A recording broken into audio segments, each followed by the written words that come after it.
आज हम आपको एक कथा का श्रवण करा रहे हैं जो सुनने मात्र से आपके जीवन में सुख संपत्ति और धन की वर्षा होगी।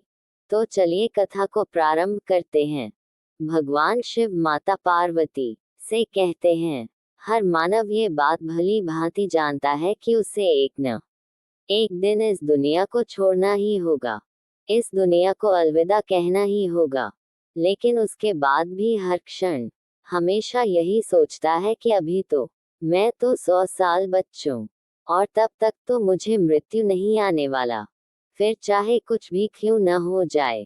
अधिकांश लोग इसी सोच के साथ अपना पूरा जीवन जीते हैं, लेकिन इसके पीछे जो वास्तविकता है उस पर ध्यान नहीं जाता।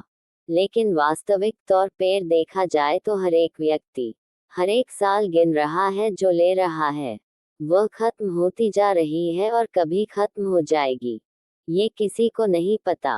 कब कौन सी सांस हमारी आखिरी सांस बन जाए ये किसी को नहीं पता। मनुष्य जब जन्म लेता है उस समय से पल पल सांस कम होती रहती है, लेकिन इस बात से बेफिक्र होकर मानव अपने जीवन में मग्न रहते हैं और इस चीज की अनुभूति भी कभी नहीं कर पाते।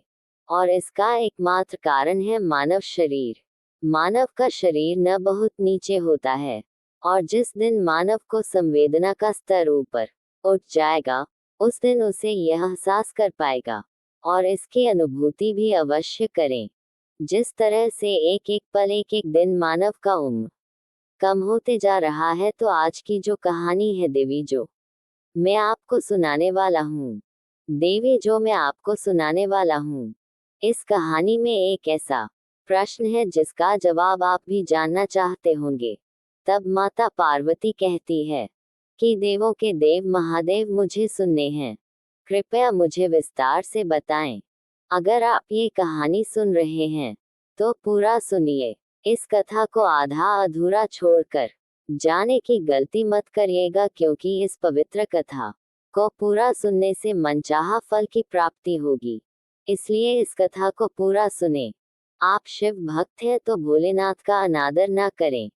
फिर भगवान शिव कहते हैं, आपके मन में भी यह सवाल, लेकिन अब तक आपको इसका जवाब नहीं मिल पाया होगा। तो चलिए कथा को प्रारंभ करते हैं। बहुत समय पहले की बात, एक नगरी में दो जुड़वा भाई रहते थे। दोनों जुड़वा भाई आपस में बहुत प्रेम करते थे। उनके बीच का जो संबंध था वो बहुत मजबूत था। दोनों एक दूसरे का सम्मान किया करते थे। उनमें से एक जो बड़ा भाई था वह तो बहुत ही कामयाब इंसान था, अर्थात उसके पास वह सब कुछ था जो वह चाहता था, धन दौलत वैभव सारी सुख सुविधाएं। वही जो दूसरा भाई था उसके पास धन दौलत तो नहीं थी, लेकिन उसने मान सम्मान प्रतिष्ठा बहुत कमाया था और गरीब था पर अपने जीवन से संतुष्ट था। दोनों भाई अपने जीवन को आनंद पूर्वक से जी रहा था। देखते ही देखते समय बीतता गया। समय के साथ साथ वह दोनों बूढ़े हो चले थे। अब उनके पास अपने पूरे जीवन का केवल कुछ समय ही शेष बचा हुआ था, और यह ऐसा समय था जब दोनों आयु की परिस्थितियों लगभग एक जैसे थी। जिसने बहुत अधिक धन कमाया था उसने भी अपना जीवन जैसे तैसे ही काटा, और जिसने मान प्रतिष्ठा कमाई थी, जिसके पास इतना धन नहीं था, उसका भी जीवन जैसे तैसे ही कर रहा था। तब उन्हें यह एहसास होने लगा कि हमने अपने जीवन में जो कुछ भी हासिल किया उसका क्या अर्थ। वे दोनों ये सोच रहे थे कि हमने जीवन इतना कुछ अपने लिए कमाया, लेकिन ये सब कुछ व्यर्थ ही रह गया, जिस कारण वे लोग बहुत परेशान रहने लगे थे। और अपने जीवन की इस यात्रा को खत्म होने से पहले वे अपने सभी सवालों के जवाब जानना चाहते थे।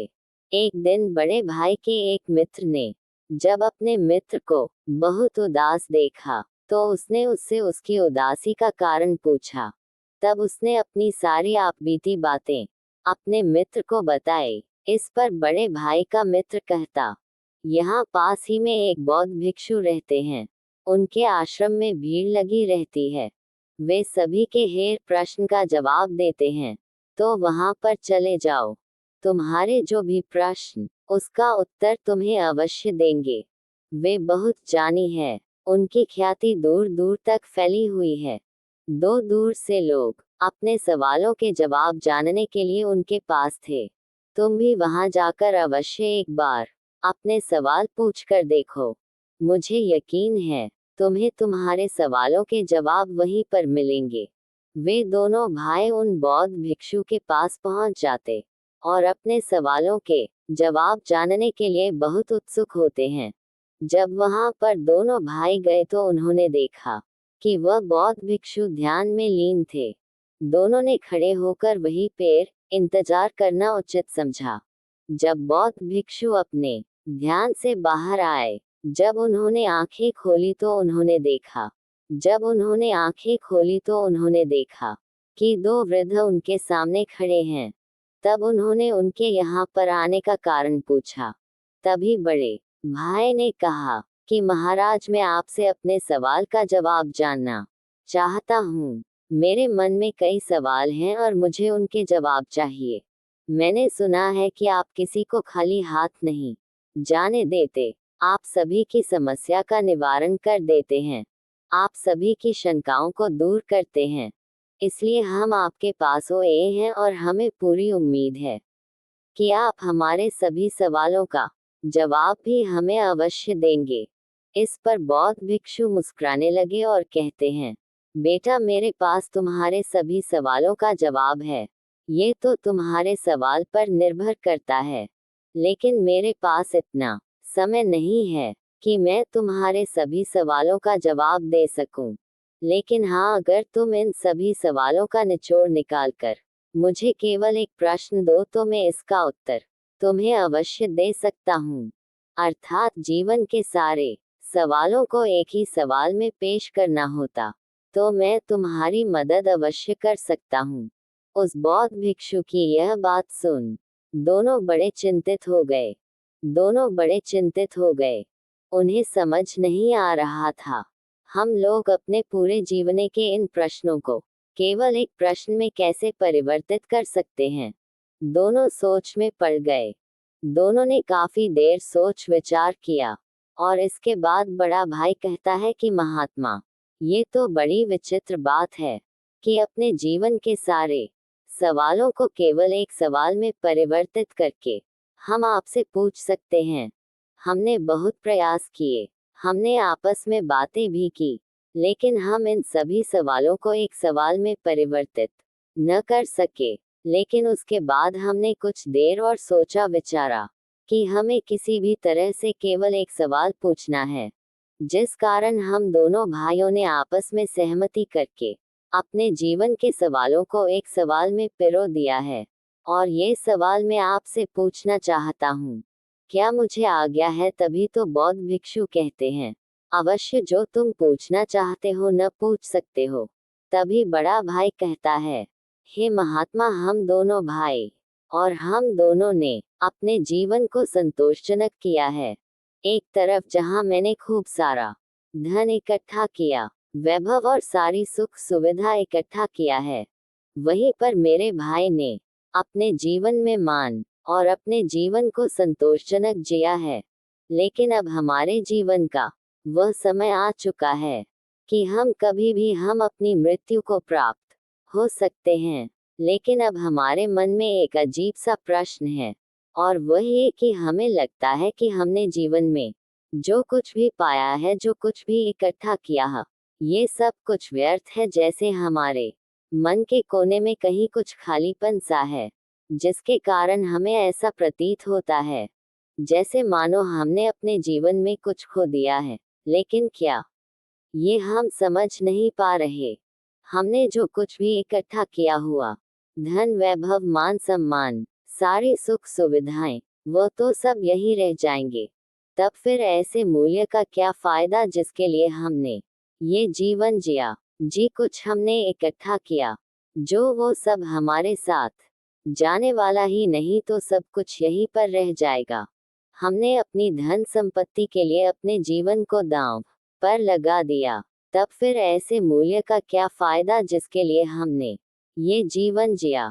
जो कुछ हमने इकट्ठा किया, जो वो सब हमारे साथ जाने वाला ही नहीं तो सब कुछ यहीं पर रह जाएगा।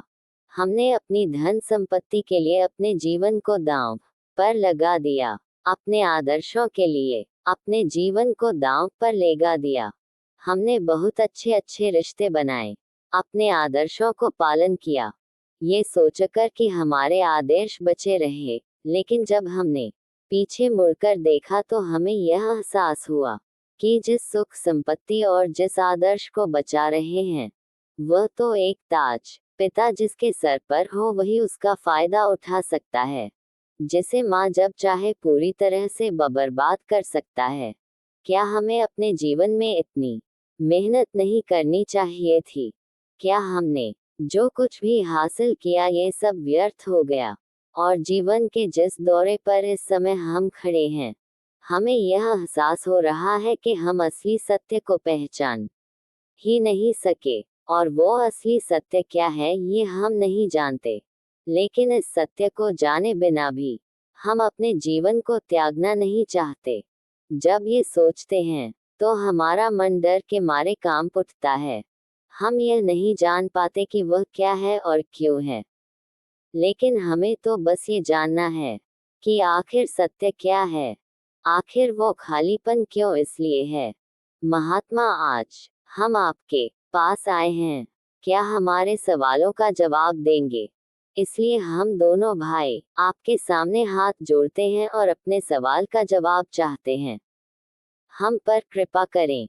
हम जानना चाहते हैं कि इंसान के आदर्श, इंसान के मूल्य, इंसान के जीवन जीने का तरीका आखिर कैसा होना चाहिए, ताकि वो अपने बुढ़ापे में सभी सवालों से मुक्त हो सके, जिससे अंतिम समय में उसके मन में कोई दुविधा ना, वह खुशी खुशी अपने प्राणों को त्याग सके। प्राण त्यागते हुए हमारे मन में कोई संकोच न हो कि हमने अपने जीवन में ये कमी छोड़ दी है। हमें तो बल्कि यह खुशी होनी चाहिए कि हमने जीवन में जो कुछ भी किया है वह बहुत अच्छा था। उन दोनों का ये सवाल सुनकर बौद्ध भिक्षु एक पल के लिए सोचने पर गए। उन्होंने काफी देर सोच विचार कर इसका जवाब देना शुरू किया। बेटा, हम मनुष्य हमेशा अंधकार में जीते हैं। हमें लगता है कि हमारे जीवन का कोई अंत नहीं। हम तो यहाँ पर सदा के लिए जीने आए हैं, इसलिए हम केवल मौजे मस्ती में अपना समय यूं ही व्यर्थ करते रहते हैं। उन चीजों को इकट्ठा करने में अपना समय लगाते हैं जो हमारे किसी काम की नहीं है। और जब तक मनुष्य के जीवन में कोई बड़ी बीमारी या फिर बुढ़ापा जैसे जीवन की दौड़ जब तक हमारे सामने नहीं आती, तब तक तो हम अपने आप को अजहर और अमर ही समझते रहते हैं, और हम इस अंधकार में जीते हैं कि हमारा मौत भी कुछ नहीं बिगाड़ सकती। क्या तुम दोनों को कभी एहसास हुआ है? क्या तुम्हारे साथ कभी कोई ऐसा पल गुजरा है, शायद ही अपने अंदर संदेशों को जाते और बाहर आते के बारे में ध्यान दिया हो? क्या तुमने तब कभी ये सोचा था कि तुम्हारी शख्सियत जो अभी चल रही है ये कब आखिरी सांस बन जाएगी? तब तुम्हारे मन में ऐसे कोई सवाल कभी उत्पन्न नहीं हुए होंगे, क्योंकि उन दिनों में मन केवल वासनाओं में लिप्त रहता है। उसे तो केवल अपनी भाषाओं की पूर्ति करनी अच्छी लगी है। उसे हमेशा बस एक ही चीज की होती रहती है, हमें अपने जीवन में कुछ करना, कुछ पाना, धन इकट्ठा करना, मान प्रतिष्ठा वैभव, सारी सुख सुविधाएं, एक अच्छा हाथ, या फिर हमें एक संतोषजनक जीवन तो जीना ही है। और इसी प्रकार हर एक मनुष्य, हर एक व्यक्ति अपने जीवन के मूल्य की, अपने आदर्शों को अपने जीवन के हिसाब से निर्धारित करता है। जब तक सब कुछ ठीक होता है तब तक हमारे मन में कभी कोई शंका या कभी कोई प्रश्न नहीं उठता। लेकिन जैसे ही हमारे जीवन में कोई बुरा दौर आता है, कोई विपरीत परिस्थिति आती है, या फिर कुछ अनहोनी हो जाती है, या फिर जब हम किसी गंभीर बीमारी से बीमार होते हैं, या जब हमारे सामने हमारे अंतिम समय नजर आता है, उस दिन हमारे मन में यह सवाल जरूर उत्पन्न होता है कि हमारे जीवन के आदर्शों का, जीवन के मूल्य का आखिर उसका महत्व क्या है। अगर अभी के अभी मेरे प्राण निकल जाएं, तो क्या मेरे आदर्श, मेरे मूल्य मुझे संतोषजनक मृत्यु दे सकते हैं? परिपूर्णता से त्यागने का साधन, इस जीवन को त्यागने का साधन दे सकते हैं। और उस वक्त हमें ये भी एहसास हो जाता है कि हमारे जीवन के जो मूल्य हैं, जो आदर्श हैं, ये सभी इस जमाने की देन है जो इस समाज ने हम पर डाला है, और इस बोझ को लिए हम अपना पूरा जीवन इसी तरह से व्यतीत कर देते हैं। तुमने देखा होगा कि हम में से अधिकांश लोग अपने जीवन में मान सम्मान, प्रतिष्ठा और धन इकट्ठा करने में लगे रहते हैं, और इसी प्रकार उनका जीवन यूं ही समाप्त हो जाता है, और उनके जो जीवन के मूल्य हैं, जो जीवन के आदर्श है, वो यहीं पर रह जाते हैं। लेकिन ये आदर्श केवल एकमात्र कागज की नाव के समाने हैं, और जब तेज बारिश होती है तो कागज की नाव तहस नहस हो जाती है। जब तक इंसान उस कागज की नाव में बैठा होता है और बारिश नहीं होने होती, तब तक वह अपने आप को सर्वश्रेष्ठ मानता है, अमर अगर मानता है। वह सोचता है कि मौत भी, लेकिन जब उसे इस बात का एहसास होता है, मेरा कुछ नहीं बिगाड़ सकती, लेकिन ये आदर्श केवल एकमात्र कि मैंने व्यर्थ की चीजों को इकट्ठा करने में अपना पूरा समय गंवाएं, तो अपना पूरा जीवन व्यर्थ करे दिया, तब तक बहुत देर हो जाती है। तब उसे ये भी एहसास ही जाता है कि जो आदर्शों, जिन मूल्यों के पीछे भाग रहा था, वह तो एक कंकड़ पत्थर की भांति है। और आखिर समय में उसे ये भी एहसास हो जाता है कि उसने अपने जीवन में कुछ भी हासिल नहीं किया। लेकिन तब तक समय बीत चुका होता है, और मनुष्य के हाथों में उस समय कोई समय नहीं बचा होता, क्योंकि मौत दरवाजे पर दस्तक दे रही होती है। और यही विचार इंसान के मन में पीड़ा उत्पन्न करता है, और तब उस व्यक्ति के मन में एक असंतोष की भावना उत्पन्न होती है। उसे लगता है कि उसने अपने जीवन में कुछ भी नहीं किया, जिस कारण उसके मन में एक अधूरापन रह जाता है, एक खालीपन सा, जिसके कारण मनुष्य कभी भी परिपूर्णता से प्राप्त नहीं कर पाता, वह खुशी खुशी मृत्यु को गले नहीं लगा पाता। किन असली सवाल तो यह है कि क्या सचमुच मौत को खुशी खुशी गले लगाया जा सकता है? क्या वास्तविक तौर पर परिपूर्णता के साथ, संतोष के साथ मृत्यु को प्राप्त किया जा सकता है?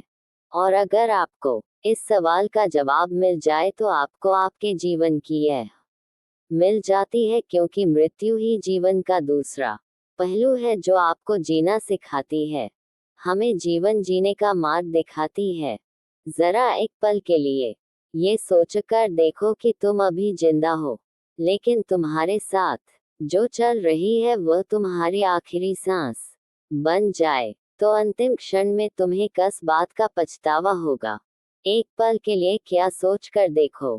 हो सकता है कि तुम्हारे मन में ये तकलीफ हो कि मैंने उस कार्य को अभी तक पूरा नहीं किया, मैं अभी तक अपने लक्ष्य तक नहीं पहुंच पाया, मैंने किसी से वादा किया था कि मैं ऐसा करके दिखाऊंगा, लेकिन मैं अभी तक उसे पूरा नहीं कर सका। ऐसे कई सवाल आपके मन में उठने लगेंगे, और यही सवाल, यही पीड़ा हमें दीमक की तरह खाते चले जाते हैं। और यदि तुमने अपने किसी कार्य को या किसी लक्ष्य को जो आपने निर्धारित किया था उसे पूरा कर भी लिया है, तब भी आपके मन में हमेशा एक प्रश्न तो शेष बचा ही रहेगा, और वह यहाँ कि जो लक्ष्य मैंने निर्धारित किया था वह वास्तविकता नहीं थी, इसलिए वही कार्य, वही लक्ष्य तुम्हारे मन को पूरा पहुंचाता है। और तब हमारे मन एक और सवाल उत्पन्न हो जाता है कि हमें अपनी अज्ञानता के कारण अपने जीवन में एक गलत लक्ष्य चुन लिया है, और उसे पाने के लिए पूरी ताकत लगा देते हैं और अपना पूरा जीवन लगा देते हैं। जब तुम्हें ये पता चलता है कि वह लक्ष्य तो मिल गया, लेकिन वह लक्ष्य तो झूठा था, तब उस वक्त मन में जो पीड़ा उठती है वह असहनीय होती है। एक बार के लिए ये भी सोच कर देखो कि तुमने अपने जीवन में कोई लक्ष्य निर्धारित किया था, और उस लक्ष्य के लिए तुम उस मार्ग पर चलते चले जा रहे हो, जिस लक्ष्य का तुम पीछा कर रहे थे, जिस लक्ष्य को तुम पाना चाहते थे, वह लक्ष्य तो दूसरी दिशा में रह गया है। जब तुम अपने जीवन के दूसरे छोर पर पहुंच जा, तुम तो बसते हो, तब एहसास होता है कभी ध्यान नहीं दिया, बढ़ते चले गए, ये सोचकर कि शायद जहां पर ये रास्ता खत्म होगा, आंखें खोलकर उसे कभी देखा नहीं। इस अंधकार में थे कि मुझे अपना लक्ष्य पाना है, इसलिए अपनी आंखें बंद करके तुम अपनी दिशा में, वहां मुझे मेरा लक्ष्य मिल जाएगा। लेकिन आप ये भूल गए कि यह तो जीवन है और जीवन तो हर कोई जीता है, यहाँ तक कि जानवर भी जीता है। खाना पीना तो जानवर भी खाते हैं। एक जानवर भी मेहनत करता है, अपने परिवार का पालन पोषण करता है, और वह भी अपनी प्रतिष्ठा कायम रखता है। लेकिन अब सबसे बड़ा सवाल यहाँ पर यह है कि एक जानवर और इंसान के लक्ष्य में क्या फर्क होता है। जानवर का लक्ष्य सीमित होता है, उसे तो बस इतना ही चाहिए कि पेट भर के खाना बचे और मैं आराम से अपने जीवन को जी सके। इसके अलावा उसे अपना परिवार बसाना अच्छा लगता है और यही उसके जीवन का लक्ष्य होता है। वहीं पर एक इंसान ये सोचता है कि वह धन संपदा इकट्ठी कर मान सम्मान प्रतिष्ठा एक अच्छा घर, इससे ज्यादा और कुछ नहीं, यही उनका एकमात्र लक्ष्य होता। इससे मेरा जीवन परिपूर्ण हो जाएगा। लेकिन क्या आपने एक जानवर और एक इंसान के बीच के लक्ष्य की समानता देखी? दोनों का लक्ष्य लगभग एक जैसा ही होता है। उन्हें भी मेहनत करके अपने परिवार का पालन पोषण करना है, पेट भर के खाना खाना है। हर एक व्यक्ति को माने सम्मान प्रतिष्ठा, अपना परिवार और धन इकट्ठा करना है। तो जब दोनों के लक्ष्य लगभग एक जैसे ही हैं, तो फिर हम इंसानों को यह अहंकार क्यों है कि हम एक इंसान हैं? हम क्यों भला अपने आपा को जानवर से ऊपर समझते हैं? आखिर वही जीवन हम भी जी रहे हैं और वे जानवर भी जी रहे हैं, तो फिर दोनों में फर्क क्या है? तो यहाँ पर इसका जवाब भी बड़ा सीधा और सरल है। एक इंसान के पास उसकी चेतना होती है, जिसकी चेतना उच्च चुकी होती है, उसे इस बात का भली भांति एहसास होता है कि इंसान के पास चेतना का फर्क जानवरों में चेतना नहीं होती। लेकिन दूसरी तरफ इंसानों की चेतना होती है, और इसी चेतना का इस्तेमाल करके यदि आप चाहें तो परमात्मा को भी हासिल कर सकते हैं। लेकिन हम मनुष्य तो केवल समाज के हिसाब से चलते हैं, अपनी चेतना का इस्तेमाल केवल धन संपदा, इस चेतना का छोटी छोटी चीजों के लिए इस्तेमाल करते हैं। किंतु यदि हम चाहें तो अपनी इस चेतना का इस्तेमाल करके हम जीवन को परमानंद की तरफ ले जा सकते हैं, जिससे हमें जीवन जीने का आनंद भी आएगा, उस परमात्मा का ध्यान पा सकते हैं। लेकिन ये चेतना हम समय के साथ धीरे धीरे बर्बाद कर देते हैं, हमें इसका कोई एहसास नहीं रह जाता। इसीलिए जब जीवन का अंतिम समय आता है तो हमारे मन में पीड़ा उठती है, हमारे मन में तकलीफ होती रहती है, और वही हमें यह एहसास भी कराती है कि जो कुछ भी हमने अपने जीवन में हासिल किया है, वह सब कुछ कंकर पत्थर के समान है। और यही कारण है कि जब हमारा अंतिम समय आता है, तो हमारे भीतर कई तरह के सवाल होते हैं और हमें कई तरह की तकलीफें भी उत्पन्न होती हैं, जिस कारण एक मनुष्य परिपूर्णता के साथ कभी अपनी मृत्यु को प्राप्त नहीं कर पाता। तब समाज के वह सारे आदर्श हम पर बोझ बनकर रह जाते हैं। उनका हम पालन तो करते हैं, लेकिन अधूरे चेतना के साथ, क्योंकि वह तुम्हारी खोज नहीं होती है, ये तो समाज की खोज है। और इस समाज में ये बोझ तो डाला है। हम अपनी चेतना का इस्तेमाल करते हैं तो हमें यह अच्छी तरह से समझ में आ जाता है कि जिस आदर्श जिस मूल्यों के लिए हम जी रहे हैं, उसे हम अच्छी तरह से समझ पाते हैं, उसे अच्छी तरह से पहचान पाते हैं, और उसे ही आदर्श या जीवन के मूल्य हम पर बोझ नहीं बन पाते, बल्कि यह हमारे जीवन के लिए एक दिशा का काम करते हैं, हमें एक रास्ता प्रदान करते हैं।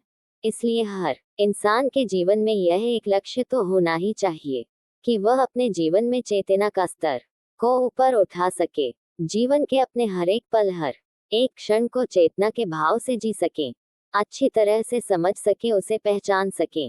क्योंकि आप ये बात बहुत अच्छा तरह से जानते ही होंगे कि हमारा जीवन दो पहलुओं में विभाजित है, सुख और दुख। हम चेतना से ऊपर उठ जाते हैं, तब हमें ये भी एहसास हो जाता है कि सुख और दुख के दोनों में ही हमारा एक समान का हिस्सा है। और तब मनुष्य का चरित्र उसे यह बताता है कि ये तो एक परिस्थिति है जो आज नहीं तो कल गुजर जाएगी। तब उसका मन कभी भी विचलित नहीं होता है और तब वह इंसान सुख और दुख में लिप्त न होकर अपने जीवन को अलग होकर जी सकता है। तब से ये एहसास होता है कि मैं तो सुख और दुख में शामिल ही नहीं हूँ। और जब ये भाव उस व्यक्ति के अंदर पैदा हो जाता है तो सारे व्यर्थ के लक्ष्य जिनके पीछे भागने या प्रतिस्पर्धा चलती रहती है वो हमेशा के लिए खत्म हो जाती है। तब जीवन का केवल एक ही लक्ष्य रह जाता है और वह है आत्मचिंतन से। लेकिन जो व्यक्ति आत्म चैतन्य से दूर रहता है उसका जीवन एक मिट्टी के घर के समान होता है। जब तक वह घर सुरक्षित है तब तक उसे लगता है तब तक उसका जीवन खुशियों से भरा रहता है और वो अपने आप को सर्वश्रेष्ठ मानता है। लेकिन जैसे ही कोई आंधी तूफान उस घर को तोड़ देता है तब उसे ये यकीन हो जाता है कि मेरा तो यह मिट्टी का घर था जो टूट गया और मैं व्यर्थ ही इस मिट्टी के घर के अंदर अपने आप को सुरक्षित और अपने आप को सर्वश्रेष्ठ मानता था। तब उसे यह एहसास होता है, तब वो पश्चाताप करता है, रोता बिलखता है। ये भी पता चल जाता है कि वह व्यर्थ ही अपने जीवन को सबसे मूल्यवान समझ रहा था। लेकिन तब रोकर क्या फायदा होगा, सब कुछ तो बीत चुका होता है। वह समय तुम्हारे हाथ से निकल चुका होता है। अब जो भी समय तुम्हारे हाथों में है उस समय का इस्तेमाल कर। जीवन के आखिरी समय में पश्चाताप करके क्या फायदा, क्योंकि जो भी समय आपके पास बचा है आप चाहे तो उसका इस्तेमाल कर सकते हैं। कहा जाता है जहां जागो वही सवेरा, अपने भीतर की चेतना को पैदा करने के केवल एक पल ही काफी है। आपका पूरा जीवन एक पल में रूपांतरित हो जाता है। अब से भी आपके मन में चैतन्य पैदा हो जाता है और आपको ये लगता है कि जीवन क्या है, क्यों है और जीवन का असली अर्थ क्या है। यदि तुम इसे भली भांति जान पाते हैं तो तुम्हारा अवचेतन मन इस बात को भली भांति समझ पाता है, जिस कारण तुम्हारा पूरा जीवन इस पल में रूपांतरित हो जाएगा और तुम्हारा जितना भी बेचा हुआ जीवन है उसे जीने पर पश्चाताप नहीं होगा। तुम अपने जीवन को जागरूक होकर जियो के पूरे होश में जाओगे। इसलिए अपने जीवन को इस तरह से जियो जैसे वह आपका आखिरी दिन हो। अपने हर कार्य को ध्यानपूर्वक देखो और समझो।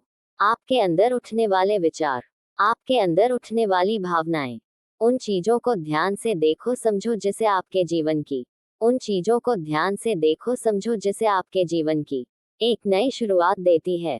ऐसा व्यक्ति जिसका चैतन्य जाग उठा हो, और ऐसे व्यक्ति के लिए हर एक दिन अनोखा होता है, खास होता है। आपके लिए हर एक सुबह नहीं होती, हर एक शाम अनोखी होगी। सोचो अगर हम अपने जीवन को कुछ इस तरह से बना लें तो हमारा जीवन कितना रूपांतरित हो जाएगा और हर दिन हमारे लिए एक नया सूरज निकलेगा। हर दिन हमारे लिए अनोखा बन जाएगा। हर दिन हमारे लिए चैतन्य के स्तर को ऊपर उठाने की एक सीढ़ी बन जाएगा। लेकिन मनुष्य अपने जीवन में व्यर्थ की चीजों के पीछे भागते रहते हैं, ककर पत्थर इकट्ठा करते रहते हैं। अपने जीवन में ऐसे लक्ष्यों को निर्धारित करें जिसका कोई अर्थ में हम व्यर्थ की धन संपदा मौन प्रतिष्ठा के पीछे भागते रहते हैं, जो एक न एक दिन मिट्टी में मिल ही जाएगा और तब हमें अपना जीवन व्यर्थ लगने लगता है। लेकिन यदि आपका मन चैतन्य से भर जाए तो आप हर चीजों का लाभ चैतन्य से भर जाए तो आप हर चीजों का लाभ उठा सकते हैं। आप हर पल को भरपूर जी सकते हैं। हर एक क्षण आपकी मुट्ठी में होगा। लेकिन यदि आपका मन चेतन से भरा नहीं होगा तो आप उस पल मौजूद नहीं होंगे, तो भला आप उस पल को कैसे जी पाएंगे, यह आपको पता तक नहीं होगा। और जब वह घटना होकर गुजर जाएगी तब आपको एहसास होगा। तब आप अच्छे लक्ष्य, अच्छे आदर्श, अच्छे मूल्य निर्धारित किए थे, लेकिन आप ये भूल जाते हैं कि केवल को निर्धारित करने से आप अच्छा जीवन नहीं जी सकते, अपने जीवन को आनंदमय नहीं बना सकते और आप अपने जीवन को जीना नहीं सीख सकते। यही तो परम सत्य है और यही हमारे मन का आखिरी सवाल, अर्थात बुढ़ापे का आखिरी सवाल। इसका जवाब तो दोनों भाइयों को मिल गया। लेकिन क्या आपको, अगर आप अभी भी अपने जीवन को चेतन होकर, जागरूक होकर जीना सीख जाते हैं तो आप अपने जीवन को परम आनंद की ओर ले जा सकते हैं।